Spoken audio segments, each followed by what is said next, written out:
صلوا على محمد وآل محمد.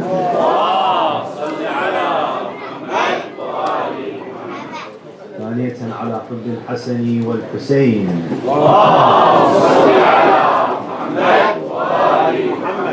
على حب رسول الله. الثالثة بأعلى أصواتكم.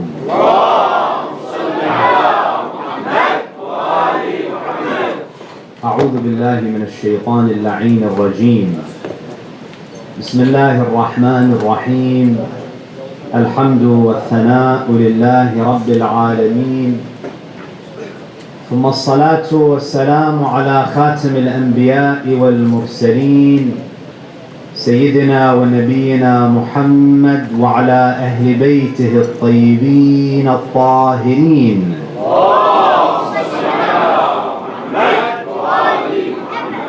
صلى الله عليك يا رسول الله، صلى الله عليك يا سيدي ويا مولاي يا أبا عبد الله، يا رحمة الله الواسعة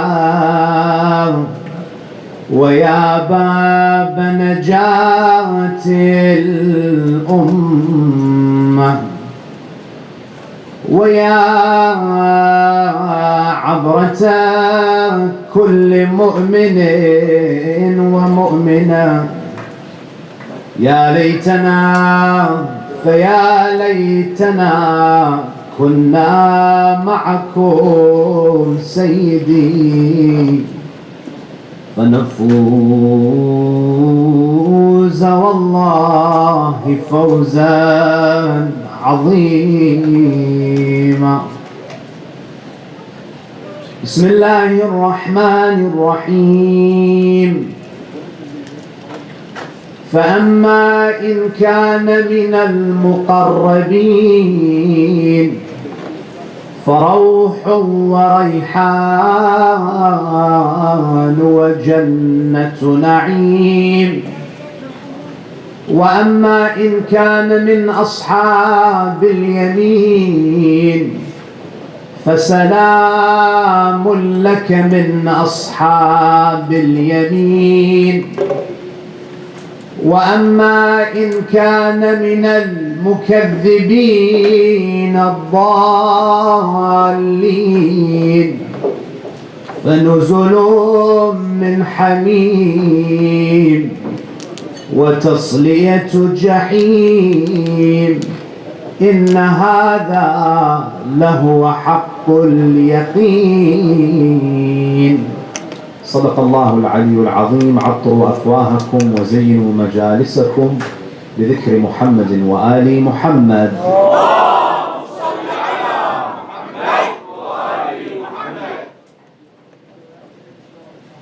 There's a hadith that says one day Rasulullah sallallahu alayhi wa alayhi says to Jibreel, Jibreel descended upon the Holy Prophet, and Rasulullah was thinking about death and the difficulties of death. So he says to Jibreel, Ya Jibreel, kafa bil maut tam. Ya Jibreel, enough of a calamity is death itself. Jibreel says to the Holy Prophet, Ya Rasulullah, ma ba'da al-maut atam wa atam min al-maut. Ya Rasulullah, what happens after death is even more calamitous. Death is the beginning of this long journey. This is why Amirul Mu'mineen Salawatullahi alayhi used to go to the desert, Dhahr al-Kufa. He used to go out there and he used to say, Ahin min qillat az-zad. He used to complain and worry about not having enough provisions for the akhirah. من قلة الزاد وبعد السفر ووحشة الطريق. This is the same Ali that on the day of Khandaq, when he struck Amr ibn Wudd al-Amri, Rasulullah says, ضربة علي يوم الخندق تعدل عبادة الثقلين. That this one strike of Ali on the day of Khandaq is equal to the worship and the obedience of all human beings and jinn. This same Ali worries and is concerned about what will happen after death, about this long journey. We were speaking last night about the grave and what transpires in the grave. There was a man who came to our sixth holy Imam, Al-Imam Ja'far al-Sadiq, salawatullahi alayhi, and he says to the Imam, he asks the Imam about ضغطة القبر, the squeezing of the grave. The Imam, salamullahi alayhi, look at the way he answers. Imam al-Sadiq alayhi salam, when he's asked about the punishment in the grave and the squeezing of the grave, he says, Na'udhu billahi minha. We seek refuge with Allah from it. And then what does the Imam say? قَلَّ أَحَدٌ يَفْلِتُ ضَغْطَةَ الْقَبْرِ. Imam, he says, there are very few people that escape the punishment and the difficulties of the grave. Sheikh Abbas al-Qummi, قدس الله نفسه الشريفة, in his book منازل الآخرة, he mentions many ahadith from the Ahlulbayt where they speak about specific sins that make you deserving of punishment in the grave. There are certain dhunub that cause someone to be punished in the grave. There's a hadith from Rasulullah sallallahu alayhi wa alihi where he says, ضغطة القبر للمؤمن كفارة لما كان منه من تضييع النعم. The squeezing of the grave is the penance, is the punishment for some believers who do not appreciate Allah's blessings. If I give you now, if there's a white wall, and I put a black dot in the center of the wall, and I ask you, what do you see? 99% of people are going to say, what? I see a black dot. There's all of this white, but your eye goes where? It goes to the dot, the black dot. You and I are similar. Allah has given us so many blessings. He has showered us with so many bounties and gifts. But we always focus on what? What Allah has not given me. Allah in the Holy Quran, what does He say? وَإِن تَعُدُّوا نِعْمَةَ اللَّهِ لَا تُحْصُوهَا. If you try to count the blessings and the bounties and the favors of Allah upon you, you would not be able to calculate them. Isn't it a tragedy that sometimes we come to the majlis of Imam al-Hussein and food is served?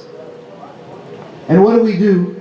We eat a little bit and we throw the rest of it in the garbage.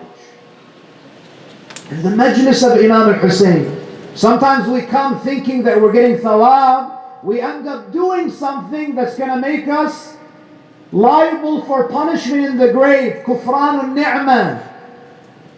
Do you know, brothers and sisters, there are recent studies that say that there are over 800 million people around the world who are malnourished, meaning they don't have enough food to eat. They don't have enough food to eat. We have to be mindful of these blessings. If you want Allah subhanahu wa ta'ala to increase the blessings and the favors upon you, you have to be thankful to Him.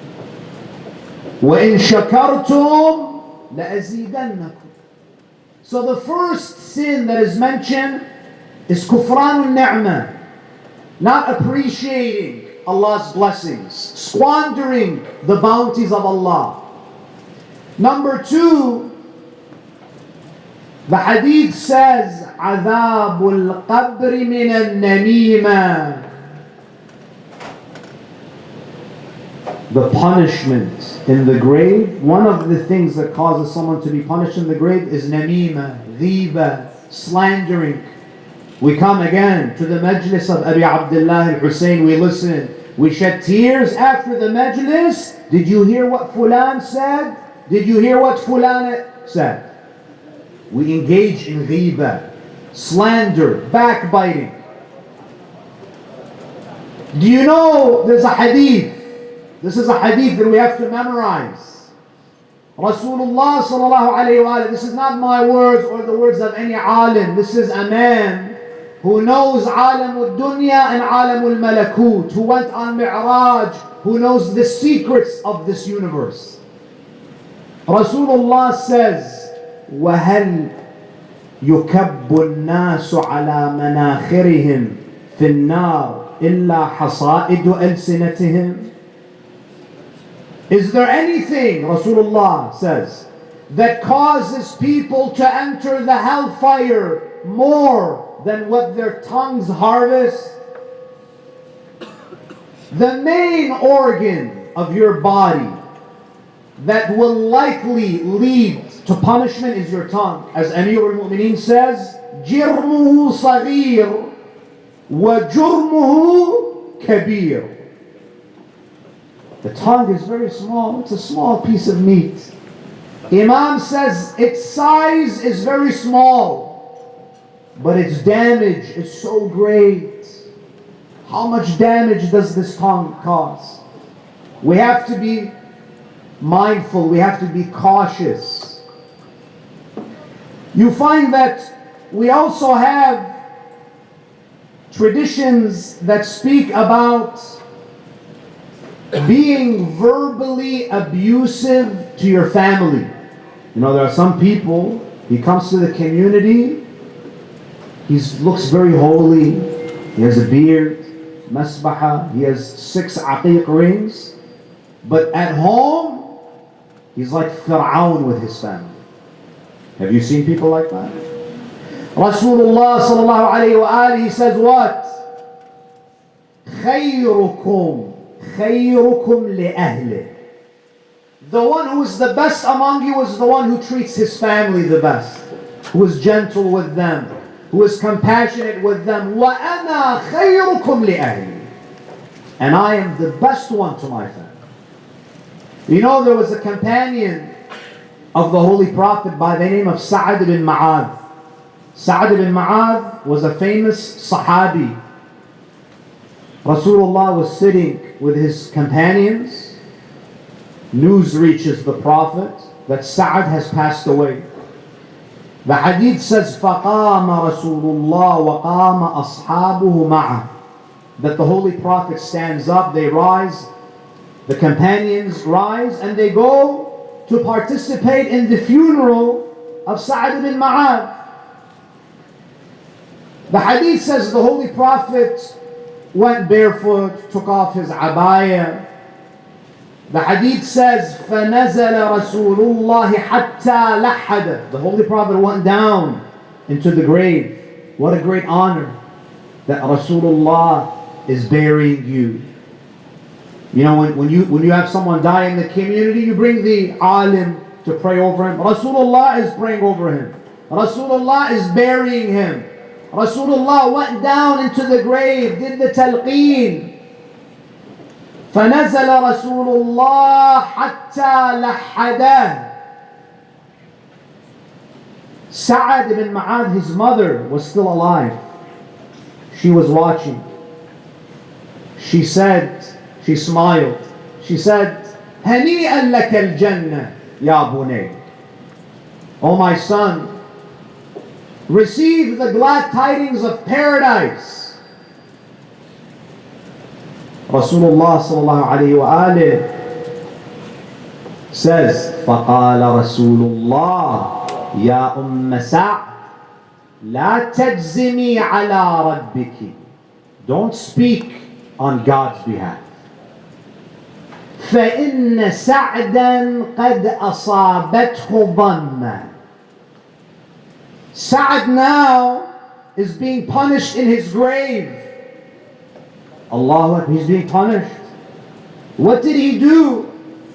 Rasulullah says, إِنَّهُ كَانَ فِي خُلُقِهِ مَعَ أَهْلِهِ سُوء. He fought jihad with Rasulullah. He prayed behind Rasulullah.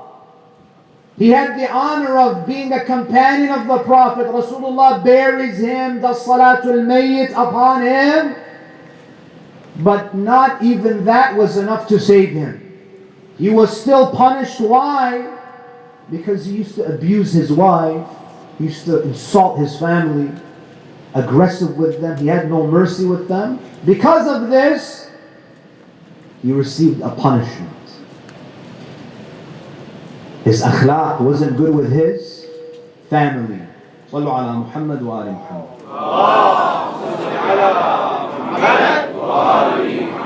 These are some of the things that are mentioned. There are many, but time doesn't permit for us to go through all of the ahadith. There are ahadith from Ahlulbayt where they teach us things that we can do to protect us from the punishment in the grave. Some of them are related to women, others are related to men. We'll look at some of these ahadith. There's a hadith that says there was a woman who came to the Prophet. She came with a complaint, an official complaint to the Prophet.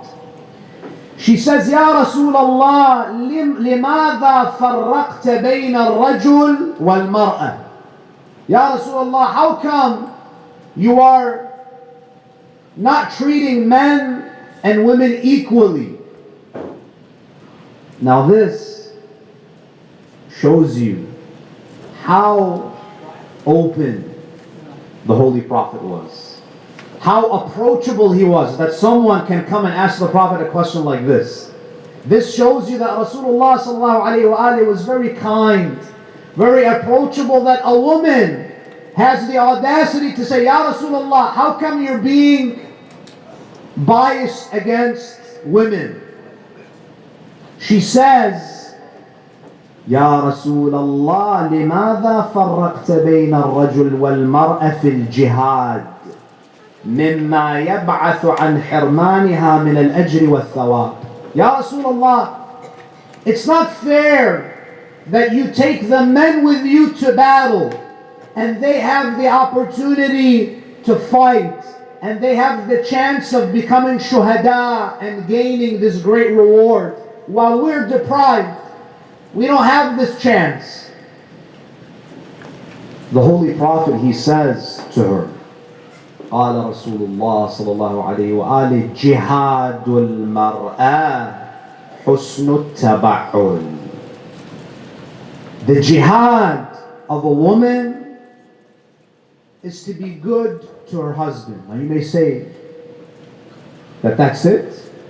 You know, this shows you that as a wife, it's not always easy to be good to your husband. Your husband is not going to be the best person every day. Your husband is going to be difficult sometimes. Rasulullah says this is going to be a jihad for you. Marriage is all about compromise, about forgiveness, about understanding, being patient, being tolerant, having a big heart, being forgiving, overlooking your spouse's shortcomings. This is also a type of jihad. Allah subhanahu wa ta'ala will reward you for this, and vice versa. We have a hadith that says, the Holy Prophet says, مر عيسى بن مريم بقبر يعذب صاحبه. The Holy Prophet says, Isa ibn Maryam was walking through a cemetery. And there was a man, these prophets, they have access to ilmul ghayb. He discovered that there was a man being punished in his grave. 1 year later, Isa ibn Maryam passes through the same cemetery and he sees this man is not being punished anymore. The same man, the punishment has been lifted. So Isa alayhi salam, he asks, Ilahi, 1 year ago I passed over this grave and this individual was being punished. This year there's no adab for him. What happened? فَأَوْحَى اللَّهُ إِلَيْهِ أَنَّهُ أُدْرِكَ لَهُ وَلَدٌ صَالِحٌ. The best investment for you is not the stock market. The best investment for you is what?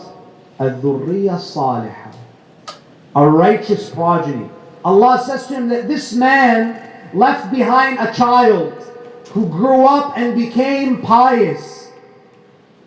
فَأَصْلَحَ طَرِيقًا. This man had a child who paved a road for his community. He did something, a public service.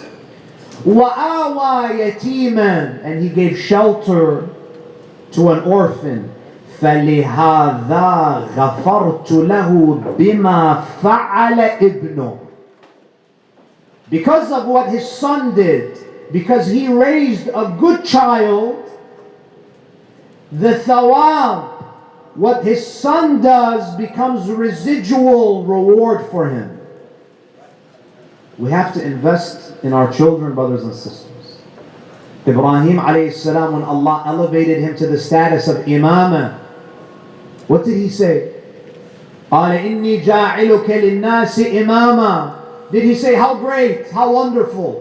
What did he think about first? وَمِن ذُرِّيَّتِي. How about my progeny? Because he knows if there are imams from his line, he will also benefit from them. They'll pray for him. Whatever they do, he will be a partner with them in the thawab. The ahadith also mention something that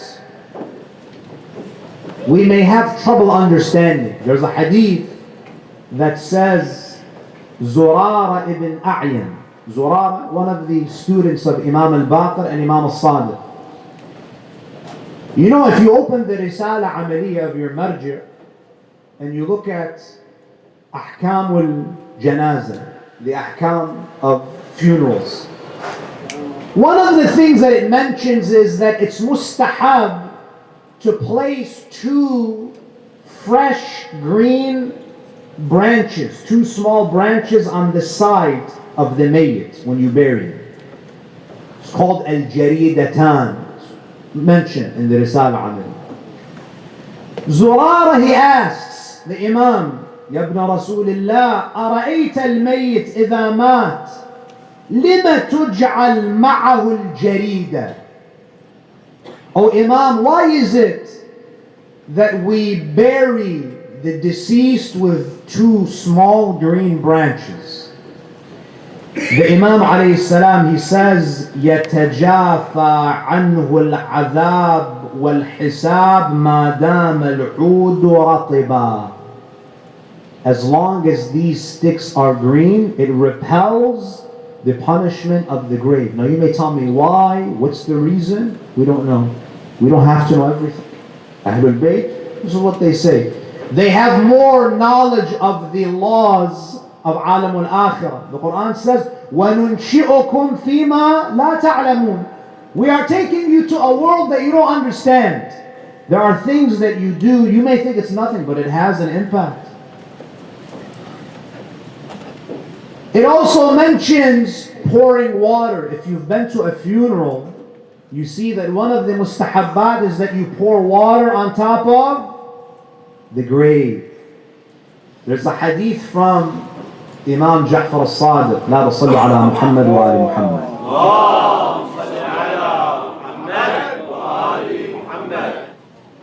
He says, يتجافى عنه العذاب ما دام الندى في التراب.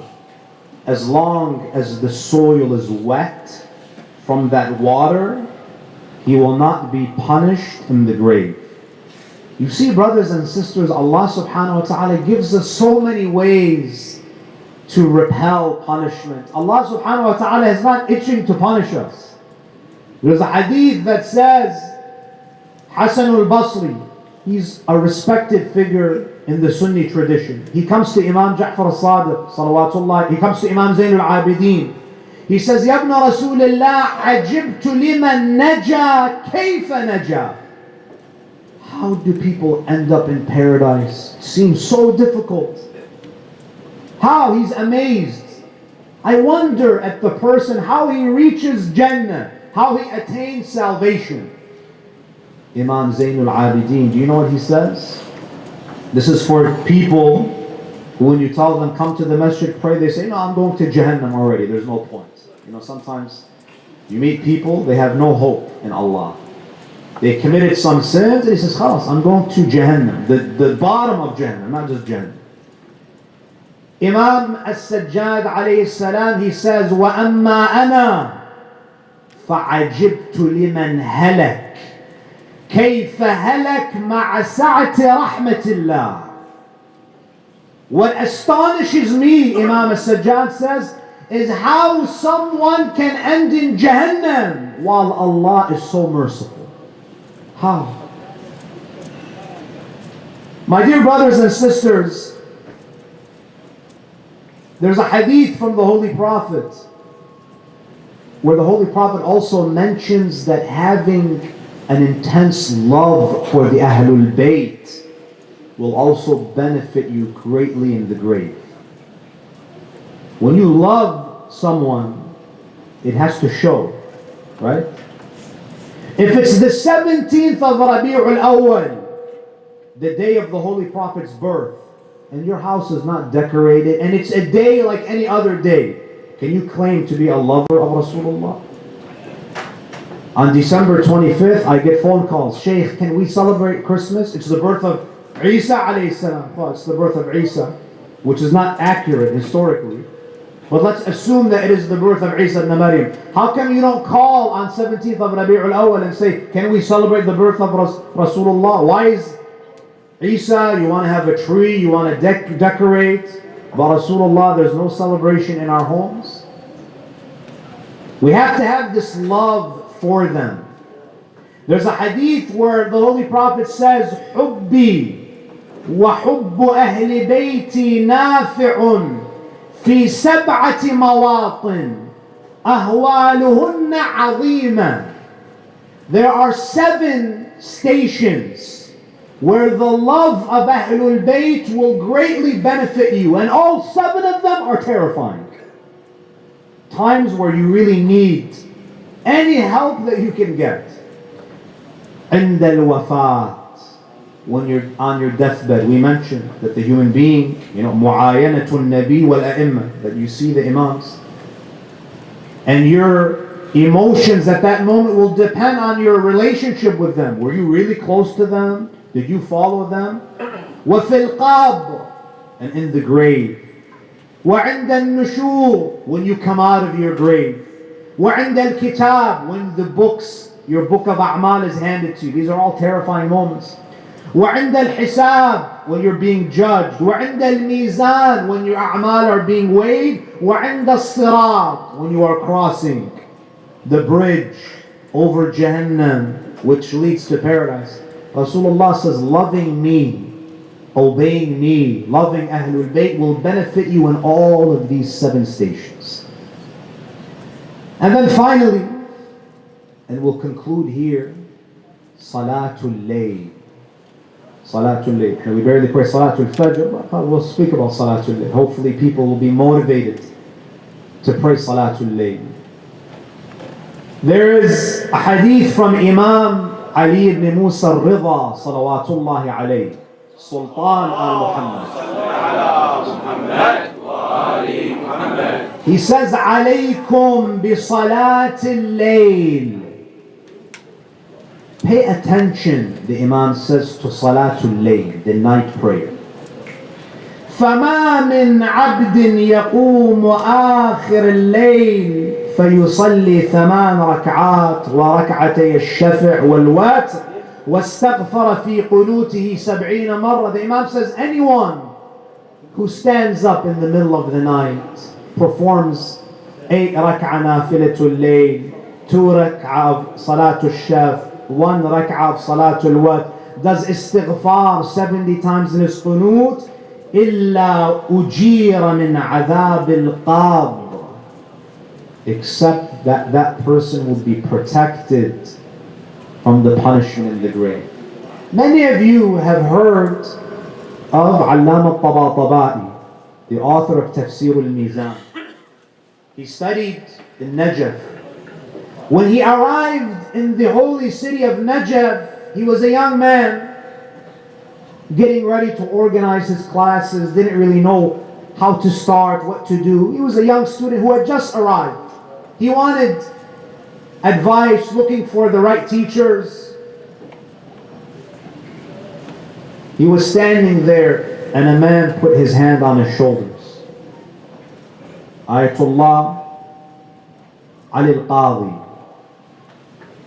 this great alim.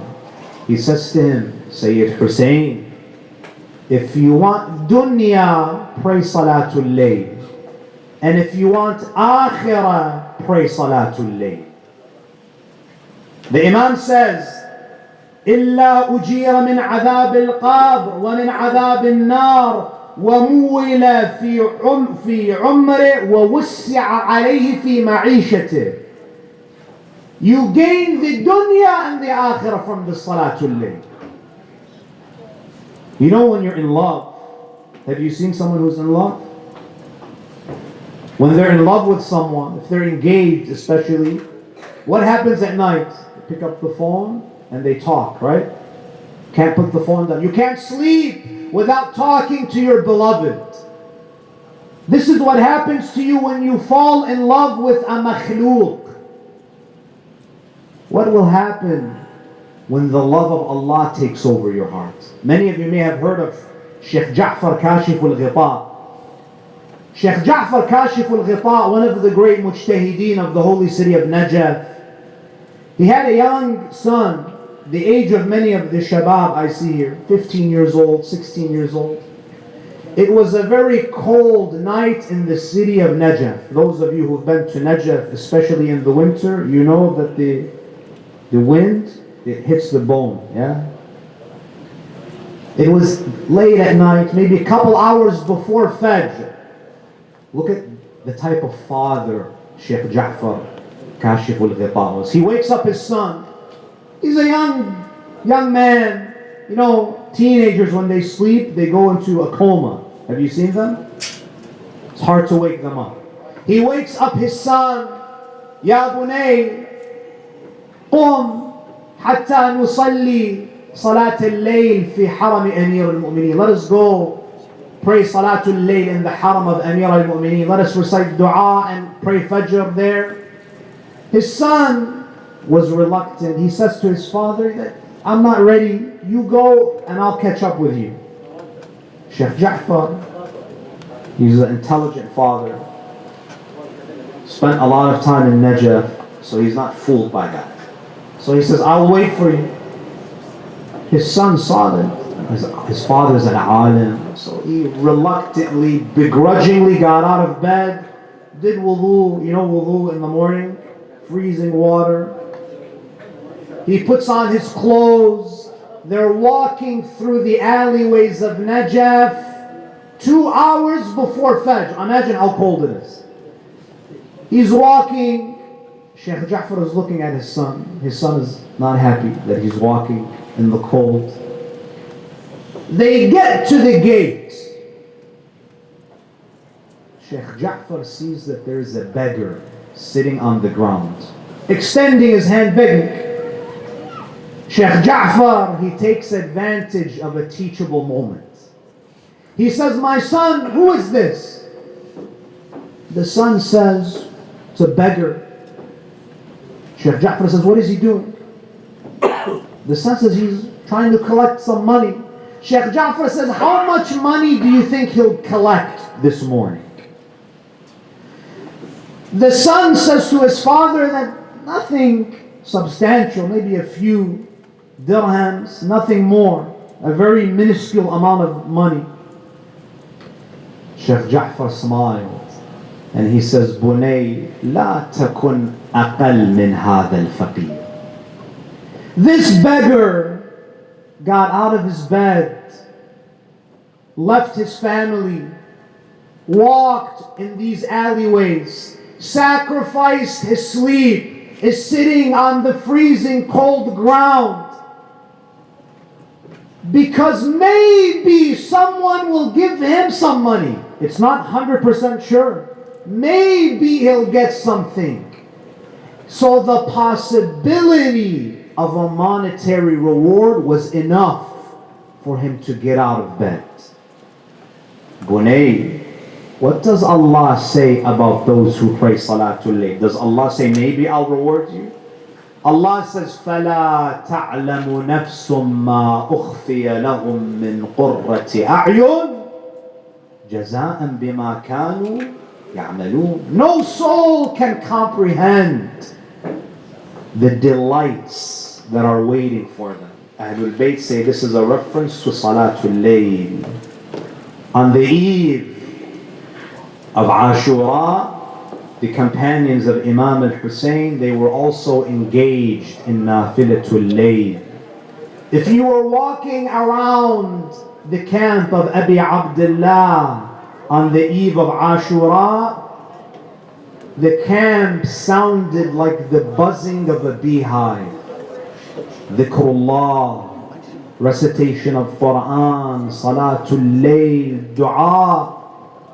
The women and the children were being protected by Abul Fadl al-Abbas and Ali al-Akbar. Who would come near Zainab?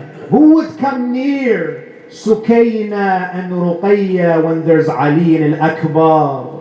When there's Abbas? When Abi Abdullah al-Hussein is standing guarding them? But how different did that camp look after the martyrdom of Abi Abdullah? Umar ibn Sa'ad, after the martyrdom of Hussein and his companions, he calls out, أحرقوا بيوت الظالمين. Set fire to the tents of Hussein and his family. The traditions say that the army, they walk with torches towards the tents. You can imagine, brothers and sisters, the men have been martyred. Now it's only Imam Zainul Abidin who is ill. Sayyida Zainab and the daughters of Abi Abdullah al-Hussein. Every father who has a daughter, I want you to think about your daughter. Every brother who has a sister, every husband who has a wife, you protect them. But who was there to protect Sayyida Zainab? Who was there to protect Sukayna? Hamid ibn Muslim says when they set fire to the tents, Hamid ibn Muslim was recording the events of that day. He says, I saw a young girl running out of the tent. قال لما أضرم عليهم النار رأيت صبية قد تعلقت النيران في ثيابها تتراكب في البيداء. He says, I saw a young girl running out of the tent. Her dress was caught on fire. She was running frantically from side to side. قال دنوت منها لأطفئ النار ارتعدت فرائصها وخافت. He says, I went to her, I tried to extinguish the fire from her dress. She became scared. قالت أنت لنا أم علينا?